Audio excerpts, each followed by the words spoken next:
Tonight, almost all local Catholic parishes are now just one day away from a deadline to start making payments toward the Buffalo Diocese settlement with sex abuse victims. Churches will have to contribute between 10 and 80% of their unrestricted cash and investments. Some parishioners have voiced their concerns about the impact, with one saying this about trying to get people back into the pews.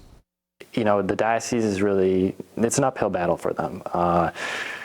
Between the abuse scandal that hit, COVID, and now with the church closures, and for some, you know, the church closures was the last straw to walk away from the faith. That was Nandor Forgotch, a parishioner who has been working to save his parish, St. Benedict's on Main Street in Eggertsville. And Nandor joins me live here tonight as we sort of process what comes next in all of this. I really appreciate you taking the time. How are you kind of explaining to people where we stand now and what's going to happen tomorrow? Thank you very much for your time tonight as well.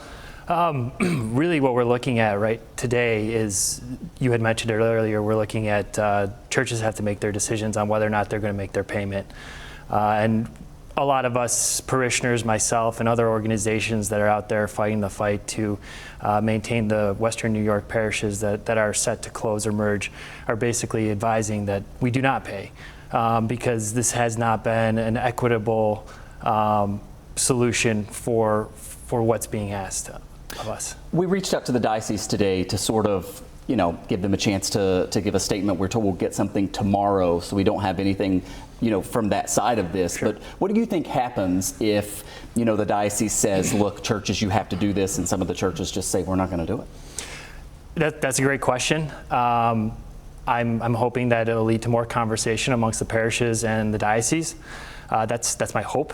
The diocese, on the other hand, to this point, hasn't really shown us much faith, and for us to have that kind of hope in them, to expect them to sit down and have a conversation about, you know, taking a look at this again and re-examining it. And that's why a lot of us have, you know, you've seen recently there's the civil lawsuit that's gone to courts, and then also we've gone to the Vatican to put a stay on the payment. I mentioned that you're a member of St. Benedict's, one of the churches slated for this sort of dramatic change, right? And you're trying to reverse that. But you've reached out not just to parishioners there, but across the diocese to kind of get feedback from other folks like yourself, right? Correct. Regular people who love their churches. What have you learned? Absolutely. So myself and another parishioner from within our family basically sat down and we put together a questionnaire and sent it out to all of Western New York parishioners. I think a lot of people got random Facebook messages from me asking to fill out this survey. But we came down and, you know, we got 400 respondents within a 2-week period, and that was between the holiday weekend and now. So we felt like that was a very good result from that. And some of the highlights from it really is that, you know, 86.4% of our respondents do not have any confidence in the diocese leadership today. So that's very big. And the other part that really jumped out to us, especially when we're talking about the equitable, how people view the payment process and the assessments that were made, about 84.9% don't believe that the diocese used an equitable, fair process to come up with these assessments, even though they will argue to the other point.